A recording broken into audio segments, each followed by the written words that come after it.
আমি মোহাম্মদ জোয়াদার আলীর বিটার বউ। তিনি একটা নিরীহ মানুষ। তিনি সবসময় চায় যে নেটা খিরকিস না হোক। তিনি মাতব্বারগিরি করে। তিনি এ জায়গায় নেটা বাঁধে, সামান্য বাঁশ কাটানে নেটা বাঁধেছে। তিনি শুধু খালি খালি একটা গামছা মাজায় বেঁধে চলে গেছে মারামারি ঠেকাতে। ঠেকাতে যে সবার সামনে গেছে মারামারি ঠেকাতে। সেন্টু আমার শ্বশুরের গার পাড়ে ঝাঁপ মারে উঠে কোপ মারেছে। মিটু ওর কুপাইনে কুপাইছে। শাইন কোপ মারেছে। তারপরে ওই ফিরোজ দ্বারা দেখেছে। আর ওই হচ্ছে আনিস হচ্ছে চাইনিজ কুড়ল দিয়ে কুপা গোস্ত মস্ত একদম বাইর করে দিয়েছে। তার ফুসফুসে হাওয়া ঢুকতেছে। সে খুব খারাপ অবস্থা তার। এখন রাজশাহীও তার কাছ থেকে যে কদ্দূর কী হবেন ঢাকায় নেওয়া লাগতে পারে। খুব খারাপ অবস্থা তার। তার বিচার চাই। ওই মেম্বার নামে কলঙ্ক। ওই মেম্বাররা বাড়তি বন্দুক রেখে থই বন্দুক তাক করে রাখিছিল। কেউ যাতে পারিনি, গুলি করার ভয়তে কেউ ঢুকতে পারিনি। এই মেম্বার পদত্যাগ করা চাই। খালি এক দলের পক্ষ নেয়। আমার শ্বশুরের বিচার চাই। আমার শ্বশুরের খুব খারাপ অবস্থা। কুষ্টিয়ার কুমারখালী উপজেলার চাঁদপুর ইউনিয়নের ধলনগর দক্ষিণ পাড়ায় বাঁশের আগা কাটা নিয়ে শমশের ও ফিরোজ গ্রুপের মুখোমুখি রক্তক্ষয়ী সংঘর্ষ হয়। এই সংঘর্ষে একজনের অবস্থা আশঙ্কাজনক পরিস্থিতিতে রাজশাহী মেডিকেল কলেজ হসপিটালে ভর্তি করা হয়। শমশের গ্রুপের প্রধান শমশের আলী জানান, কিনে এখন এই বাঁশের আগা কাটা নিয়ে কেন্দ্র করে তর্ক বিতর্ক হয় জঙ্গলের বাজারে যখন তর্ক বিতর্ক হয় আমি ওই জায়গায় ছিলাম। তখন এই ফিরোজ আর জালাল এরা এখন এই বাঁশের জমি ওই বাঁশের আগা কাটা নিয়ে তর্ক বিতর্ক করতেছে। তখন আমি আবার ওই জায়গায় ছিলাম। আমি এদের সমাজের প্রধানগিরি করি। আমি যখন ওই জায়গায় ছিলাম তখন আমি বললাম, আচ্ছা ফিরোজ, তোমরা যে এই যে অনেকখানিক পরে আমি বললাম যে ফিরোজ, তোমরা যে তর্ক বিতর্ক করতেছো, তো এখন এখানে ওর বাপদাদার সম্পত্তি এখানে অন্তত 100 বছর করে আগে এই সম্পত্তি। আর এই বাঁশধারের বয়স বোধ নিম্ন 50 বছর। আর তুমি জমিটা কিনেছো 3 বছর। তো তুমি যে বলতেছো এই বাঁশ হইতে সরা নিতে হবে, আর নাইতে আমি সকালবেলা বাঁশ কাটিয়ে দেবো। কিন্তু এই কথাটা তোমার হচ্ছে না। তুমি তো ওই বাঁশটা দেখেই তুমি জমি কিনেছো। এখন তো ওখানে খালি জমি ছিল না। কিন্তু এখন তুমি সেই কী করে বলছো তো বাঁশ হইতে সরা নিতে হবে, নাইতে হচ্ছে আমি সকালবেলা বাঁশ কাটিয়ে দেবো। তো এখন ঘটনা হচ্ছে যে একটা বাঁশ 50 হাত নাম্বা হয়, কিন্তু কেউ তো ওই বাঁশ লাগানোর সময় তো ওই 50 হাত দূরে লাগায় না, হয়তো লাগাই 5-10 হাত তুই লাগাই, কিন্তু সেটা আস্তে আস্তে ওই কাছে চলে আসে। কিন্তু এই না যে হচ্ছে যে তুমি তার বাঁশ কাটিয়ে দেবে, এরকম তো আমরা কোনোদিন শুনিনি। তো ও কাছে দেখো হচ্ছে হচ্ছে তোর হচ্ছে কথা বলা হচ্ছে না, সেটা আমার ব্যক্তিগত ব্যাপার। সে বাঁশ কাটবো কিনা, কিন্তু আমি সমাজ প্রধান, আর সে আমার বলতেছে দেখো তোমার কথা বলা হচ্ছে না, সেটা আমার ব্যক্তিগত ব্যাপার। আমি বলছি দেখো তোরা যদি কথা বলে না, একটা থাপ্পড় দেবো না। আমি এই কথা বলেছি যে আমি একটা থাপ্পড় দেবো না। এই কথা যখন আমি বলেছি তখন বহু লোক, বোধহয় তো 100 লোক জঙ্গলের মুখে এই কথা যাই বলেছি। তখন আমি আবার স্টক করা লোকই এই কিছুদিন আগে স্টক করেছি, পরপর 2 বার। তখন আমার ওখানে অনেক লোক ছিল। আমি এই কথা বলার পরেই মানে যে আমি যখন সকলে দেখছি যে অসুস্থ হতে পারে, এই জন্য আমার ওখানে একটা ভ্যান ছিল, ভ্যানে আমার উঠাতেছে, আমি বাড়ি চলে আসি। বাড়ি এসে আমি দেখি ভাত বেড়েতেছে রাত অনুমান 8:30টার দিক। 8:30টার দিকে আমি এসে খাতি বসলে পরে দেখি যে আমার কাছে ফোন আসলো যে এখানে কী হয়েছে কি না হয়েছে, এরা কিন্তু প্রস্তুতি নিচ্ছে গণ্ডগোল করার জন্যে, তুমি লোকজন নিয়ে শীঘ্র রেডি হও, এরা কিন্তু যাচ্ছে তোমার বাড়ি ভাঙতি। তাই আমি কাছে আমার বাড়ি ভাঙবে, এখানে তো কোনো রাগারাগি না, মারামারি না, আর এখানে আমার বাড়ি ভাঙতে, ঠিক আছে আসুক। তো আস্তে আস্তে দেখলাম যে আমার বাড়ি পরে অনেক লোক আসলো। আসলে কাছে ওরা ওখানে জাকই দিচ্ছে, ওদের লোকজন সব গুছাইছে, সহ লোক ওই ফিরোজের বাড়ির পরে। তখন আমি বললাম যে ঠিক আছে আমি খেয়ে আনি। তখন ওরা আস্তে আস্তে লোকজন দেখলাম 20-50 জন এসে গেল আমাদের সমাজের লোক। আমি বললাম তোরা অধিক বাইরে যাদের আমার খোলাটে দাঁড়া থাক, ওরা এখানে যদি আসে তখন তোরা আক্রমণ করবি, তাছাড়া ওখানে যাইস নি। কিন্তু ওরা আগাতে তখন আমার ঘরের পিছনে তখন ওরা 100 লোক যেমন ঢাল ফেলা নিয়ে, বেকি, চাইনিজ কুরুল এইগুলো নিয়ে হচ্ছে যখন ওরা চলে আসে জাকই দিতে আমার ঘরের পিছনে, আমার বাড়িঘরদের ভাঙার জন্য। কিন্তু আমাদের লোকজন তখন ওদের পারে আক্রমণ করেছে, কিছু ছলপাল আক্রমণ করেছে। তখন ওরা একেবারে ওই সব ঠেকাচ্ছে। আমার চাচাতো ভাই জুয়াজ, সে ঠেকাচ্ছে, বেশ কিছু লোক ঠেকাচ্ছে, কিন্তু ঠেকাতে ওরা ওটা হচ্ছে কোপ মারছে আপনার মিঠু একটা বেঁকি দিয়ে তার তলপেটে কোপ মারছে, তার এই পাশরে তলপেটে কোপ মারছে, তার ভুঁড়ি বেড়ে গেছে, ফুসফুসি দিয়ে মানে আপনার হচ্ছে ভুবড়ি বাড়াচ্ছে। আর একটা কোপ মারছে চাইনিজ কুরুল দিয়ে পিঠে, এইটা মারছে আনিস। আর তারপরে পরে আর একটা কোপ মারছে, মানে যে ওটা আমি দেখিনি, তো যাই হোক মনে হয় খুব জিন্না এই ডাইন হাতে কোপ মারছে, আলু এলো পাতা 3-4 কোপ আসছে, একটা এই ডাইন হাতে কোপ মারছে ঠেকাইছে, আবার বাঁ হাতে ঠেকাইছে, বাঁ হাতেও একটা কোপ মারছে, পিঠে 3টে কোপ মারছে, 2 হাতে কোপ মারছে, একটা পায়ে লাগছে, 5টা কোপ মারছে। এই যখন মারতে তখন আমার ছোটো ভাই উম্বাদ আলী সে সাইডেই ছিল, সে যখন একদম মারিয়ে ফেলছে তাই যে আগা গেছে, আর তখন হচ্ছে ওই পিছনেতে সাইডেতে ইট মারছে ছাদের উপরেতে, ওর লাগেছে মাথায় লাগলে পারে ওর মাথা ঘুরে পড়ে গেছে। তো এখন এলো উপরে ভাবে কোপ ধরেছে, কোপা তখন একটা কোপ মারছে ঠ্যাঙে যখন ওর ফোন ছিল টাচ ফোন, ওই ফোনে কোপ লাগে, ওই ফোনে গেছে ব্যাটারি বাসটা আগুন ধরে গেলে পর ওর এই ডাইন সাইডের পাটা পুড়িয়ে গেছে, হাঁটুর উপরের দিকে একদম পুরা পুড়িয়ে গেছে। তখন হচ্ছে ওই পরে আরেকটা কোপ মারছে, তখন ওই জায়গাটায় আরেকটা কোপ মারছে, তখন কেটে গেছে, কাইটে অন্তত 4 ইঞ্চি ফাঁক হয়ে এখানে বোধ হয় শুনলাম নাকি 8-10টা সেলাই দিয়েছে। পরে আবার যখন কোপ মারছে পরপর কোপ হাত দিয়ে ঠেকাইছে, ওর এই ডান হাতে 3টে আঙ্গুল কাটে পড়ে গেছে। এই ঘটনার জন্য আসলে দায়ী কে? এর দায় এই দায় নেতৃত্বে হচ্ছে আপনার ফিরোজ এবং হচ্ছে আখামদ্দি, এই আখামদ্দি আর এবং ফিরোজের নেতৃত্বে এই ঘটনাগুলি অনেক দিন থেকেই পরিকল্পনা করতেছে যে এই মারামারি করার জন্য, কিন্তু আমরা শুনছি, কিন্তু আমরা এতটুকু প্রস্তুতি নিজেরা জ্ঞান ওরা এইভাবে সামান্য কথা নিয়ে গণ্ডগোল করবি, আমাদের আর আক্রমণ করবি আমরা জানি না। আমরা তো একেবারেই মানে যে ওরা ধম করে আইসে রাতের অন্ধকারে এরকম আমার স্ত্রীর চায় না, এর মাথায় ইট মারছে, তার 8টা সেলাই গেছে। আচ্ছা, এই যে মহিলা মেম্বারের নাম হচ্ছে আসলে উনি জড়িত, মানে উনি হচ্ছে মহিলা মেম্বার, এই ক্ষমতায় তিনি মানে যে খুবই হচ্ছে সে আগ্রহ, খুব এই জ্ঞানদামাদের মূলই সেই মহিলা, যত রাজনীতি এই মহিলা, সে একটা মেম্বার, সেই ক্ষমতায় সে এরকম জ্ঞানজাম ফেসাদ করার মূলই সে। মানে জঙ্গলি মোড় থেকে কি হয়েছে ওইটা আমরা জানি না। তো বাসায় আসলো আমার শমশের, আমার দাদা হয় মাতব্বার, উনি বাসায় আসলো। বাসায় আসার পর উনি হলো রুমে ছিল, রুমে থাকার পরে আমরা হলো খাবার খাই উঠে বসে আছি আমরা, বাপ দিয়ে, চাচা দিয়ে, দাদা দিয়ে। তো দেখি ওইদিকে হলো অনেক গ্যাঞ্জাম হচ্ছে, শোর হচ্ছে, জাকই হচ্ছে। তো জাকই হওয়ার পরে আমি দাদাদের বাসায় চলে আসি আব্বুর সাথে, যে কি হয়েছে। তো দাদা বললো যে তা তো আমি জানি না যে এরকম জঙ্গলি মোড় থেকে এরকম কিছু কথা কাটাকাটি হচ্ছে এই। তো এখানে আসে, তো আমরা এখানে অনেক লোকজন বলতেছি, আমরা বসাবসি করে যাই হোক দেখতেছি। এর মধ্যে দেখি ওরা অনেক লোক এই সাইড দিয়ে গেল, রাস্তার এই সাইড দিয়ে 100 লোক গেল এই সাইড দিয়ে। যাওয়ার পরে আমরা মানে সবাই আমাদের লোক সব বাইরে ছিটাফিটা আছে, তো ওরা মানে একসাথে 300-400 লোক গুছাই নিয়ে সব বড় বড় বেকি, রামদা, ঢাল, ডাসা এসব নিয়ে মানে পথে বসে আছে। তো পথে বসে থাকার পরে এবার আমাদের লোকজন সব একসাথে হয়ে এখানে আসলাম। আসার পরে ওরা হলো ওই মানে আপনার মহিলা মেম্বার ফুলমতি বেগম ওনাদের বাসার সামনে চলে আসছে। বাসার সামনে মানে ফুলমতি বেগম মানে আমাদের বিপক্ষ, ফুলমতি বেগম মানে মহিলা মেম্বার তিনি।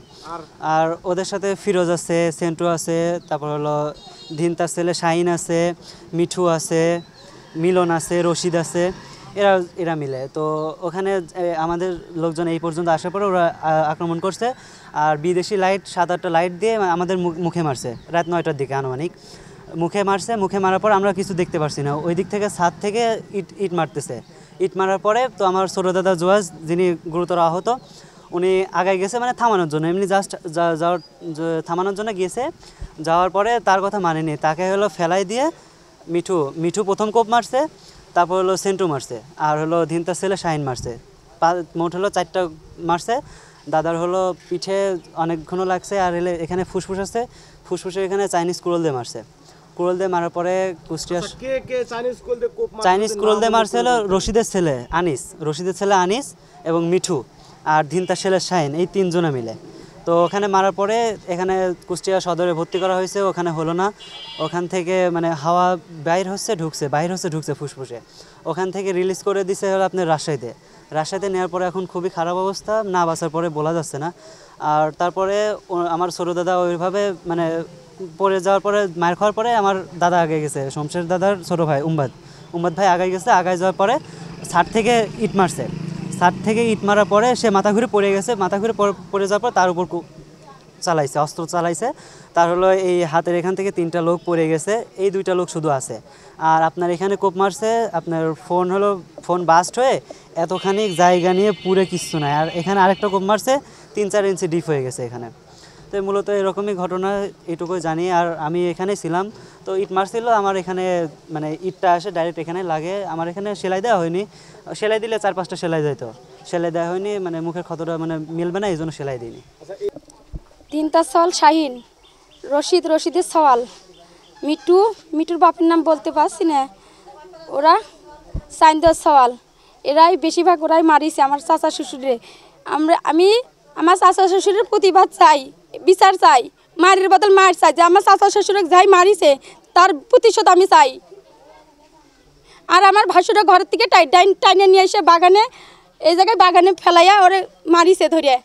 পরে আমরা দেখে আমার ভাসুরের দিকে টাইনে তুলিছি, পায়খানা করতে যাবি তাও পায়খানা করতে যেতে দেয় না।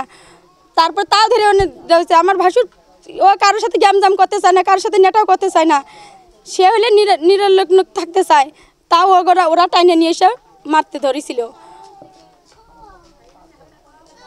শাহিনের হাতে ডাসা ছিল, ওই ডাসা দিয়ে এমন কপ দিয়েছে, এক কোপেই ওই হাত নেই, এইখান থেকে হাত ঝুলতেছিল। এই সংঘর্ষের ঘটনা নিয়ে ফিরোজ গ্রুপের সদস্যরা জানান, শমশের গ্রুপের লোকজন আমাদের উপর হামলা করতে গিয়ে রাতের আধারে ভুল করে ওদের লোকের উপর ধারালো অস্ত্র দিয়ে আক্রমণ করে বসেন। ঘটনায় যে এরকম মানে নিম্নত এই 15 বছর ধরে এরকম জ্বালাতন ভোগ করতেছে। এখন আমরা তো সমাজে ধরেন যে বেশি লোক না, অল্প কিছু কয় ঘর লোক, তাও এখানটা ধরো যে 6টা ভাইরাই খালি। আর আমারে তো সেরকম মারামারির কোনো ইচ্ছা নেই, আমরা তো পরের দেশেতে আইছি, আমারে তো সেরকম যদি লোকই থাকতো। আর ওরা দেখেন গোষ্ঠী ভরা লোক, মানে ওই মোড়েতে শুরু করে এই ওই তামাতি ওর সব ভাই চাচা ভাইতে সব বড় গোষ্ঠী, ওই দাপটেই ওরা মানে আমার তুচ্ছ মনে করে। হ্যাঁ, আর খালি বোকা বাধ্য করে, গালাগালি করে। এর আগে 3-4 বার সালিশ দরবার হয়েছে, খালি অন্যায় করে, যাক পাবি মিয়া মানুষ বলো আর পুরুষ মানুষ বলো, খালি মারধর করে। এই বড় বাড়ির মানে 3-4 লোকে এর আগে সেই মারধর করেছে। আবার এই 3-4 বার ধরে যে বাগানের ভিতর খালি অন্যায় করে, বাগানের ভিতর সালিশ ডাকলে পারে 3-4 ফিত্তা করে মাথা হামুদি সেখন চুপ মারি বসে থাকে, সেখন আছে গা মাপ চাই। আপনি বলতে চাচ্ছেন যে আপনাদের বিরুদ্ধে মিথ্যা অভিযোগ করেছে আমাদের বিরুদ্ধে, একদম যে ভুল মিথ্যা অভিযোগ করেছে। কারণ এখানটা যদি অভিযোগ যদি মিথ্যায় না হবি, তাহলে পরে জঙ্গলে তো অনেক বহুত মানুষ হয় যে মোড়ের পার আছে, আপনারা ওখান থেকে কিছু নেন, কিছু তথ্য যোগাযোগ ওখান থেকে নেন। আমরা যদি ভুল বুলে থাকি বাড়ির মানুষ, আর আমার যদি মারামারি করার কোনো অভিজ্ঞতায় থাকবে, তাহলে আমরা তো হচ্ছে ধরেন যে বাইরের মানুষও নিয়ে আসতে পারি, কিংবা হচ্ছে আমার আরও কয় ঘর লোক থাকতে পারে, আমরা এটাকে নেই সামান্য কয় ঘর লোক, বুঝতে পারছেন। আর এর আগে ওই মাঝে মনে হয় একটা বাড়ি পড়েছে, খালি সকাল করে যা মহিলা দিয়ে পুরুষ দিয়ে শমশের ও গিয়েছিল নাকি, যে এক মহিলার যে কি মারেছে, ঘাড় মার ধরে সেই খসেছে ই করেছে। ওদের যে ভুঁড়ি বের হয়ে গিয়েছে একজনের, জি, আসলে এই কাজটা কে করলো?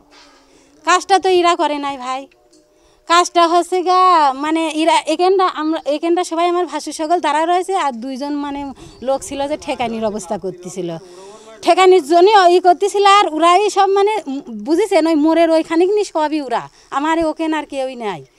আর ওরা মানে যে সব ওই ঘেরোয়া করে নিয়ে ওরা মানে যে অস্থির। আর আমার এই 6টা ভাইয়ের কি সম্ভব ওর সাথে যায় মারামারি করা সম্ভব বলেন? ওরা মারামারি করতে আসলে ওরা আগে আসে, আমার দেবর হচ্ছে লোকজন ডাকে নিয়েছে, মাতব্বার ওদের পক্ষের মাতব্বারের ফোন করে ডাকে নিয়ে আসে, যেখানে মারামারি ওঠা দেখাতে গেছে। এরা সব এক জায়গায় দাঁড়াইছিল, ওরা জাকই দিয়ে বেরো আসে, ওরা মাতব্বার এখানেই রয়েছে।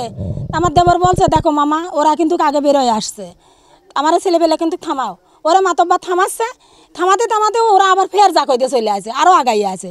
তখন কি আর এই ইয়ং সালফালকে দাঁড়ায় থাকে, এরা আবার ছুটে গেছে, ওরা আসে ইটকে বাটকেল ছুড়ে মারছে, তখন এরা গেছে। ওরা তো 2 জনের লাগেছে, আর আমার তো 5-6 জনের লাগেছে। প্রথমে তো সংসারে তো আমার দেবরের বাজারের থেকে মারতে গেছে, এটা নিয়ে তো শুরু। আমার যে দেবরের ফিরোজের বুকে রিং পরানো, সে মাতব্বর মানুষ এই ঝরকাঝাটি থামানোর জন্য একটা থাপ্পড় মারার কথা বলেছে, কিন্তু মারেনি তো।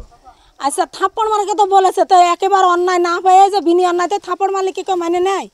যখন ঝরকা ছিল, ঝরকা থামানোর জন্য যে তোরা সরে যা। না, সে জায়গায় কোনো ঝড়গা না, সে জায়গায় কোনো ঝড়গা না। সে জায়গায় যার ঝাড় যার বাঁশ, তার ভাগ্নের কাছে বলেছে যে তোমার মামার বলবা যে বাঁশ কাটা কাটে নিতে। ওই ছেলে বলেছে যে হ্যাঁ আমার মামার বলবো না, বাঁশ কাটা কাটে নিতে। কালকে সকালে নাই, যে কোনো সময় বলেছে। এই তো কাল রাতে হচ্ছে ওখানে ডাকে নিয়ে বলেছে যে হ্যাঁ তুই বাঁশ কাটে নিতে বলিস, হচ্ছে বাঁশ তুই জমি কিনেছিস কে?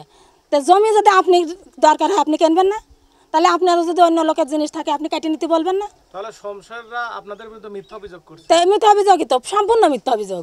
সংসারে তো আগে মারতে গেছে আমার দেবরের, সে তো রিং করানো, সে তো মারামারি করতে যায় না। ভুড়িটা আসলে বেরোয়নি। এখন ওই ঘটনা তো মেলা ঘটছে, মনে করেন দীর্ঘদিন এই পাড়ায় হচ্ছে অসহায় লোক, এর পিছনে ওরা সবসময় লেগে থাকে। এর হচ্ছে গা এই পয়সা চালার মাকসদ বলছেন, এর হচ্ছে গা হ্যাঁ এগুলো মনে করেন যে হচ্ছে গা বলার পরে এই কিছুদিন আগে মনে করেন যে আমার ভাইয়ের হচ্ছে গা জঙ্গলে মরে মারতে গেছিল। এই তানে মনে করেন যে ওরা আবার ঢাল ফেলানি বাড়াইছিল, বাড়াইনের পরে মনে করেন 500 লোকের ভিতর সংসার আছে আমার ভাইয়ের হচ্ছে হাত জড়ানি হচ্ছে মাপ চাইছে। এটা হচ্ছে পুরা গ্রাম চাঁদপুর ইউনিয়ন সব সাক্ষী। এই কালকে যে ঘটনা, কালকেও একই কেস, বাজার থেকে মনে করেন যে আমার ভাইয়ের ওভাবে মারতে গেছে।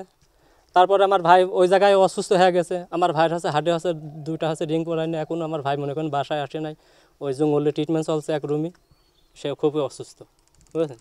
আর ওরা যেভাবে বলতেছে যে হচ্ছে গা এই ভুঁড়ি বাই করেছে, এই হাত কেটে পড়ে গেছে, ওরা তো রাতের অন্ধকারও নিজে কুপাইছে ঠিক না পেয়ে।